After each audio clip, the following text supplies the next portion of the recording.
dans ce thème de la miséricorde à recevoir et à partager là où Dieu nous place dans notre quotidien. Et pour poursuivre la réflexion, la méditation, c'est Rebecca Schneck qui va nous partager ce matin le message. Et puis, je prie volontiers encore pour toi. Seigneur notre Dieu, te disons merci pour cet encouragement à être très concret, très quotidien, à être une ressource là où tu nous places à cause de la foi, de l'espérance qui nous habite. Et je prie pour Rebecca en demandant que ce que tu as placé sur son cœur, eh bien, que tu inscrives dans nos cœurs aussi, à travers ce message, l'espérance, la fidélité qui est la tienne dans les gestes simples et pratiques et concrets. Et nous bénissons Rebecca en demandant ta grâce sur elle, les paroles qui viennent de toi. Nous prions aussi pour nous, que nous soyons ici ou à la maison. Ouvre nos cœurs à ce que tu veux nous dire ce matin. Amen.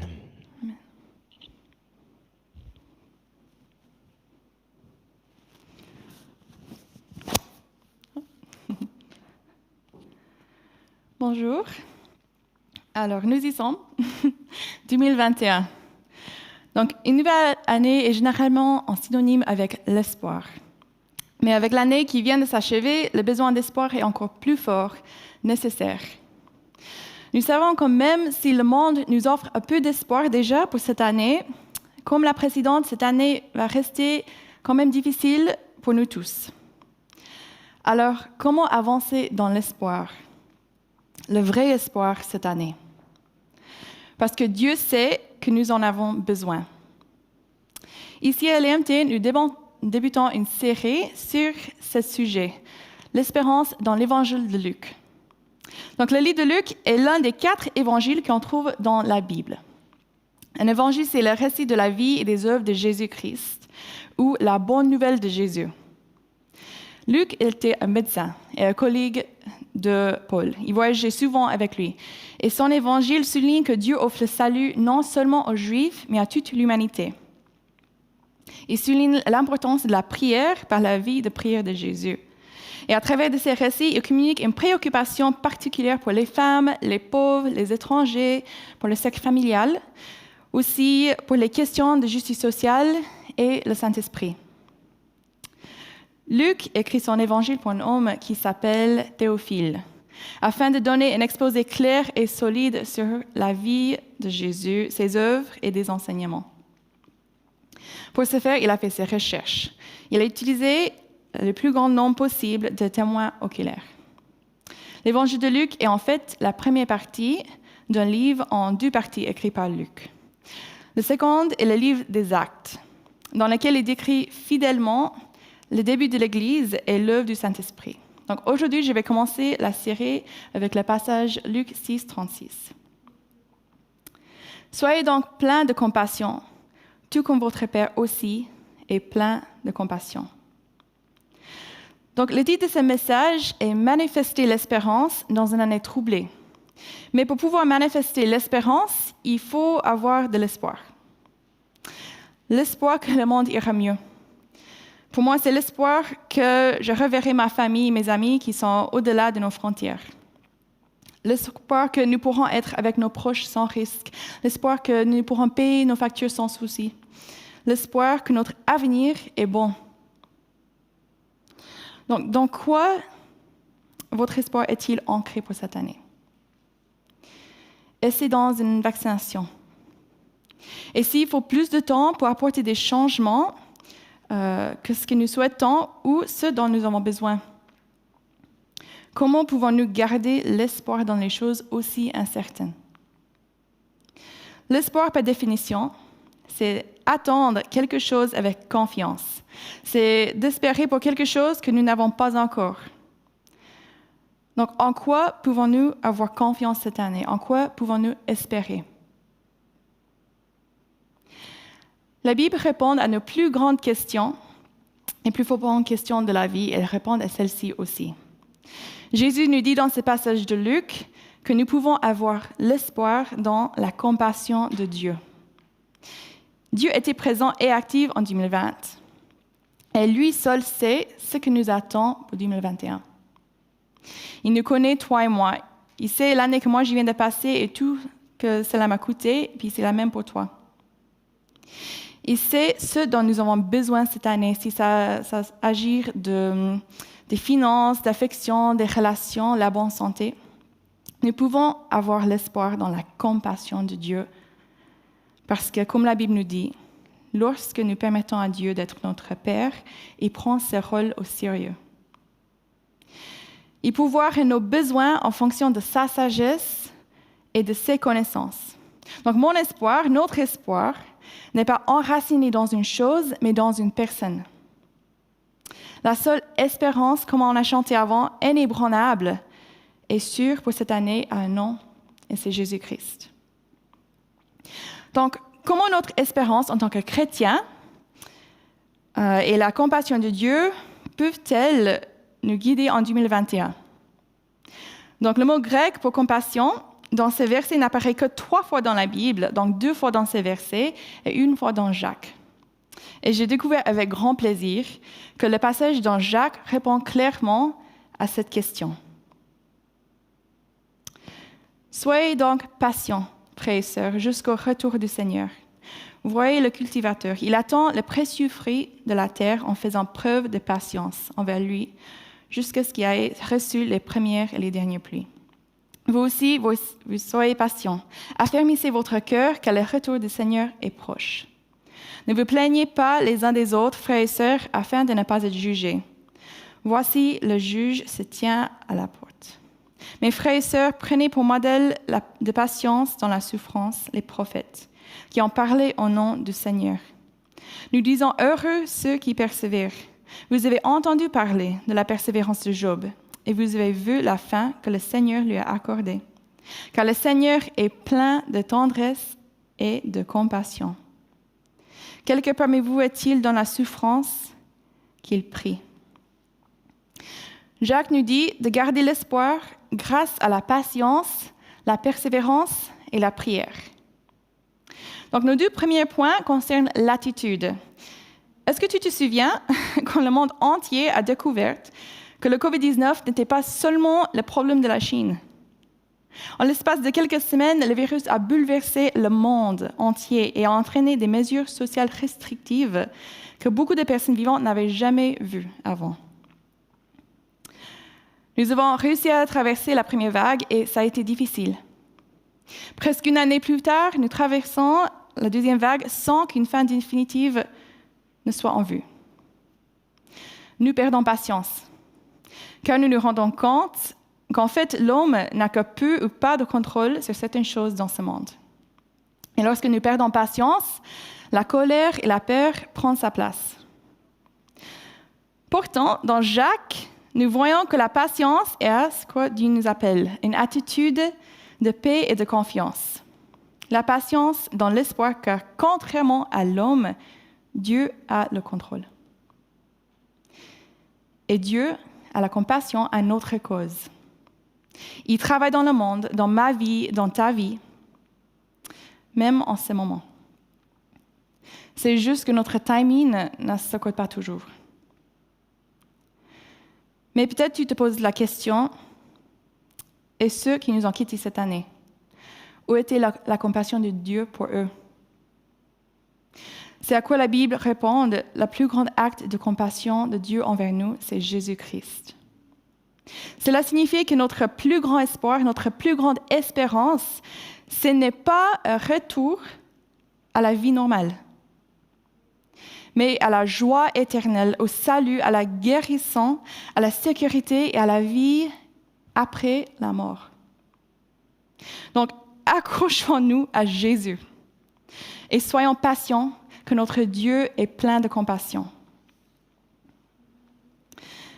Mais nous ne pouvons pas rester assis patiemment sur notre canapé et attendre la manifestation de la compassion de Dieu dans nos problèmes. La vie continue, nos responsabilités continuent, nous devons continuer. Par conséquent, la deuxième attitude à laquelle nous sommes appelés est la persévérance. Et Dieu nous demande de demeurer ferme et constant dans notre espérance parce qu'il agit. Verset 11, nous disons « Heureux ceux qui persévèrent, vous avez entendu parler de la persévérance de Job. » Et vous avez vu la fin que le Seigneur lui a accordée, car le Seigneur est plein de tendresse et de compassion.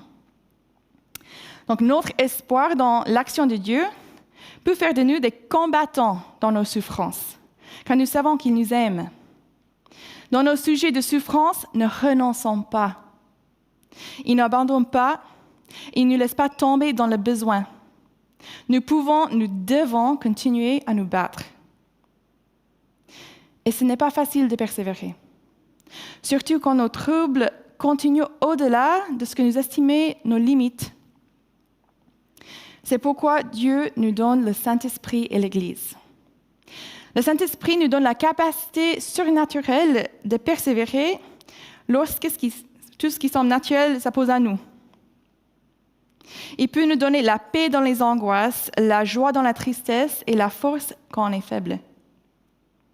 L'Église, et quand je dis cela, je parle d'autres croyants en Jésus-Christ, sont donnés les uns aux autres pour s'encourager, pour prier les uns les autres et apporter une aide physique en cas de besoin. Donc, dans nos difficultés, Dieu nous demande de persévérer. Et pour faire, nous avons besoin du Saint-Esprit et les uns des autres. Jacques nous encourage à garder l'espoir par deux attitudes et une action. L'action de la prière. Verset 13, « Quelqu'un parmi vous est-il dans la souffrance qu'il prie ?» Donc parfois, nous compliquons la prière.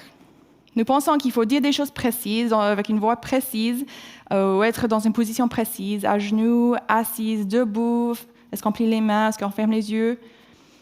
Mais la prière est simple. C'est parler avec Dieu. Et dans le livre de Luc, Jésus y prie beaucoup. Il montre à quel point c'est facile et nécessaire de parler avec Dieu. Notre prière, c'est aussi remercier Dieu pour ce qu'il a fait dans nos vies. C'est aussi poser des questions et recevoir des réponses. Et dans Jacques, nous apprenons que cela peut être de crier nos besoins à la seule personne qui peut les combler. Dans notre souffrance, quand nous avons besoin d'espoir, prions. Prions simplement et spécifiquement pour nos besoins. Disons à Dieu ce que nous ressentons et puis écoutons parce qu'il veut nous répondre. Donc, tout comme notre Père, manifestons cet espoir. Dans une année troublée, notre espoir est Jésus-Christ. Notre espoir est dans la bonté de Dieu et dans sa compassion envers nous. Toutefois, le message de Luc 6,36 n'est pas seulement un encouragement pour toi et pour moi. Dans ce chapitre de Luc, Jésus enseigne à ses disciples à quoi doivent ressembler leurs relations avec les autres. Ces versets sont un appel à l'action. Donc, nous avons dit plus tôt que dans nos souffrances, en des temps troublés, Jésus nous donne l'Église pour apporter une aide concrète. Mais tout comme nous avons besoin de l'Église dans ces moments, nous devons être l'Église pour les autres. Donc, tout comme Dieu, appelé ici notre Père, est plein de compassion, nous devons aussi être plein de compassion pour les autres. Et Jésus nous dit très concrètement comment. Soyons donc pleins de compassion, tout comme votre Père aussi est plein de compassion. Ne jugez pas, et vous ne serez pas jugés.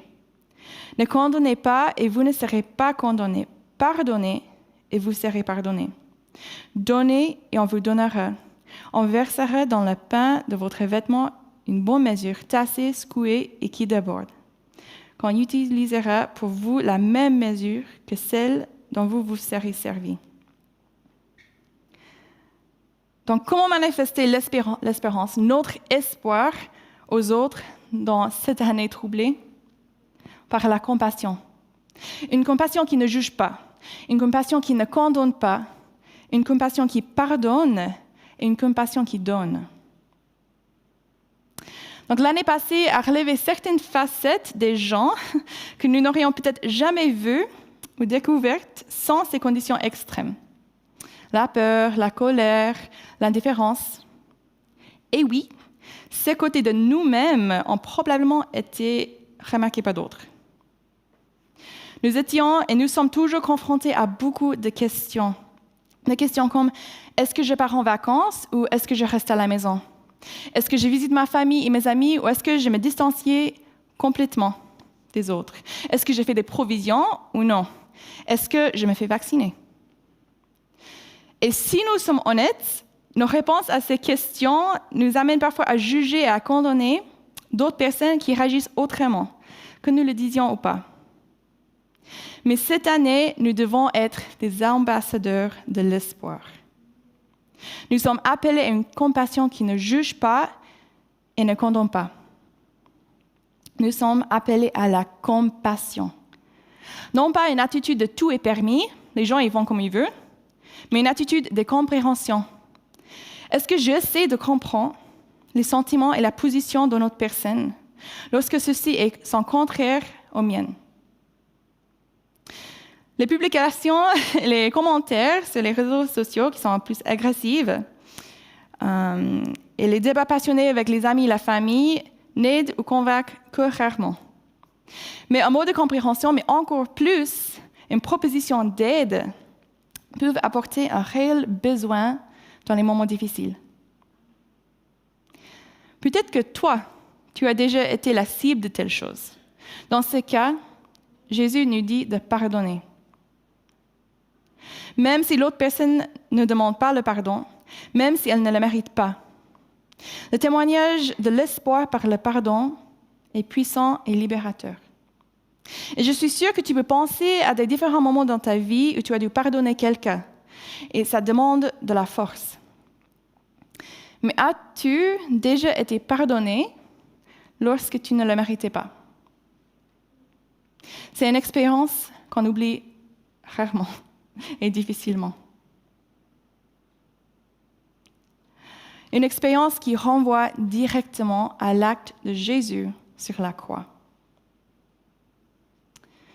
Enfin, Jésus nous dit de manifester notre espoir et notre compassion par l'acte de donner. Tant de gens sont dans le besoin physique, besoin émotionnel, besoin spirituel. Et lorsque nous entendons parler de besoin, Jésus veut que nous nous demandions « Qu'est-ce que je peux faire? Qu'est-ce que je peux leur apporter? Comment est-ce que je peux leur montrer qu'ils ont de la valeur et qu'ils ne sont pas seuls? Comment est-ce que je peux prier pour eux? Et dans un sens plus large, comment est-ce que je peux prier pour la souffrance dans le monde? Donc oui, cette année risque d'apporter plus de douleur, de peur, de colère, des difficultés pour tout le monde, d'une manière ou d'une autre.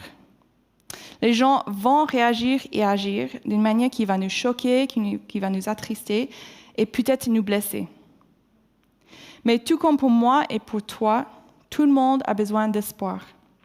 Tout le monde a besoin de compassion. Dieu nous demande de faire partie de la solution et non du problème. Et parfois, toi, tu seras la réponse de Dieu aux besoins d'une personne.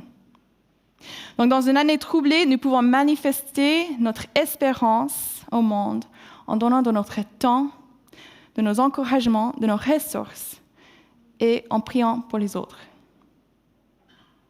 Donc, en réfléchissant au thème « Manifester l'espérance », pour ce message, j'ai pensé au mot « manifester ». Cela me fait penser à toutes les manifestations qui ont eu lieu en 2020 partout dans le monde.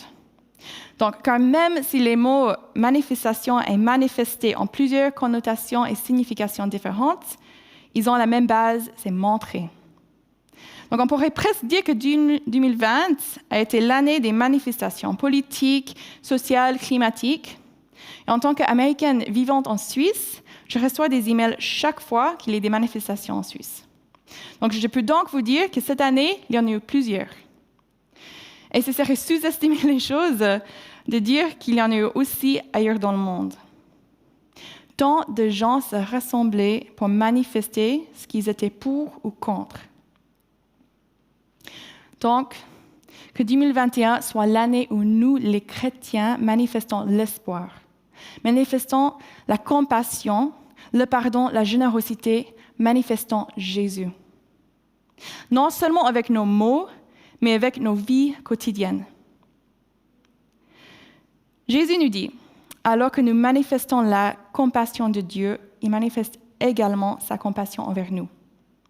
Lorsque nous refusons de juger et de condamner les autres, Dieu fait la même pour nous. Quand nous pardonnons, il nous pardonne. Et quand nous donnons, il donne en abondance. Pour ceux qui ne connaissent pas Jésus, l'avenir peut être sombre. Il y a encore beaucoup de questions. Soyons donc porteurs d'espérance. Apportons notre espoir, c'est-à-dire Jésus, dans nos situations et aux autres. Parce que Dieu est à l'œuvre et il sait ce qui nous attend pour cette année. Et il est maître de la situation. Il est plein de compassion. Donc, dans une année troublée, nous pouvons espérer dans la compassion de Dieu. Nous pouvons espérer en son pardon et sa bonté. Nous pouvons espérer en Jésus. Je vais vous laisser avec une promesse qu'on trouve en Romains.